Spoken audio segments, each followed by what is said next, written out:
Diwakar big pass வீட்டுக்குள்ள போய் ஏதாச்சும் பாசிட்டிவா பண்ணுவாருன்னு பார்த்தா எல்லாரும் டிவி ஆஃப் பண்ணி உட்கார்ற மாதிரி பண்ணிட்டாரு. பிக் பாஸ் வீட்டுக்குள்ள வந்த ஒவ்வொரு கண்டஸ்டன்டும் ஒவ்வொரு ரகம். அதுல ஒரு முக்கியமான ரகம்னு சொல்லி பார்த்தா அவன் தலைவன் தான். பிக் பாஸ் குள்ள போறதுக்கு முன்னாடி விஜய் சேதுபதி பேசுவாங்கல்ல, அப்ப விஜய் சேதுபதி பேசக்குள்ளே ஒரு செருப்படி வாங்கினாரு. சரி உள்ள போயாச்சும் ஏதாச்சும் பண்ணுவாருன்னு பார்த்தா இருக்கிற கேமராவை பார்த்து டான்ஸ் ஆடுறாருங்க.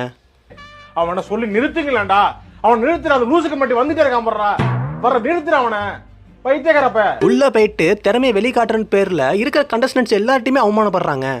நீங்க நினைக்கலாம் ஏதோ ஏதோ கோமாளி மாதிரி ஏதோ என்னவோ பண்ணிட்டு இருக்கானம்மா அப்படின்னு, ஜோக்கர் மாதிரி அப்படின்னு. உண்மையிலே ஜோக்கர் தான். நான் ஒன்னு சொன்னேன், விஜய் சேதுபதி ஆரம்பத்திலே செருப்படி வாங்கினாரு சொல்லிட்டு. அந்த வீடியோ பாக்குறீங்களா? ஒரு சகோதரனா உங்களுக்கு சொல்றேன். சரி ஓகே, சரி கவனமா விளையாடுங்க. சரி வெற்றி பெற என்னுடைய எனக்கு ஒரு சின்ன ஆசை சார். என்ன சொல்லுங்க? உங்க முன்னாடி ஏதாவது ஒரு சீன் நடிச்சு காமிச்சு. இப்பதான் சொன்னேன் நானு, அது வேண்டாம் நமக்கு. இந்த இதையும் இந்த மேடையும் உங்களுக்கு பழக்கமான மேடையை போல மாத்தாதீங்க. இது அப்படி கிடையாது. வீட்டுக்குள்ள போறதுக்கு முன்னாடியே பெருசா தாக்கப்பட்டாரு. நான் என்ன கேட்கறேன்னா, இவனா எதுக்கு உள்ள தூக்கி போட்டீங்கன்னு கேட்கறேன். ஏன்னா டிஆர்பிக்காக தூக்கி விஜய் டிவி போட்டுச்சு. ஆனா உண்மையை சொல்ல போனா பிக் பாஸ்ல டிஆர்பி வராம இருக்கிறது முக்கியமான காரணம் இவனா தான் இருப்பான்னு நினைக்கிறேன். நீங்க சொல்ல முடியாது. நான் எப்படி சொல்ல முடியும்?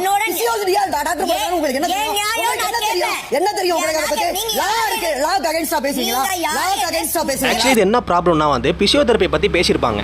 அதுக்கு திவாகர் என்ன சொல்லியிருப்பாருன்னா வந்து பிசியோதெரபினா நீங்க படிச்சாலும் தெரிஞ்சுக்க முடியாது, அது கத்துக்கிட்டாதான் உண்டு அப்படின்னு சொல்லியிருப்பாரு. அதை வந்து கெம்மி என்ன சொல்லியிருப்பாங்கன்னா வந்து எப்படி படிச்சாலும் தெரியாம இருக்கும்னு சொல்லிட்டு அந்த கேள்வி கேட்டிருப்பாங்க. அதுக்கு நம்ம திவாகர் காண்டாயி இதுவரை அவமானப்படாதான் போதும், இதுக்கு மேல அவமானப்படக்கூடாதுன்னு சொல்லிட்டு நம்ம கத்த ஆரம்பிச்சிட்டாரு. இல்ல நானே ஒரு கேள்வி கேட்கிறேன், படிக்காம எப்படிங்க தெரிஞ்சுக்க முடியும்? ஃபர்ஸ்ட் ஆஃப் ஆல் இவன் உள்ள போறதுக்கு முன்னாடி ஒழுங்கா போனானா? சூர்யா பார்த்து தப்பா பேசிட்டு தான் உள்ளே போனான். இவன் வந்து லாக்கு எதிராக பேசுறீங்கன்னு கேட்கறான். பிக் பாஸ் வீட்டுல இன்னும் நிறைய சமூகங்கள் நடந்திருக்கு. இவனை பத்தி பேசாம இன்னும் நிறைய பேர் இருக்காங்க. அவங்களெல்லாம் பத்தி ஒரு வீடியோல பேசுவோம். சப்ஸ்கிரைப் பண்ணி வச்சுக்கோங்க. தேங்க்ஸ் ஃபார் வாட்சிங்.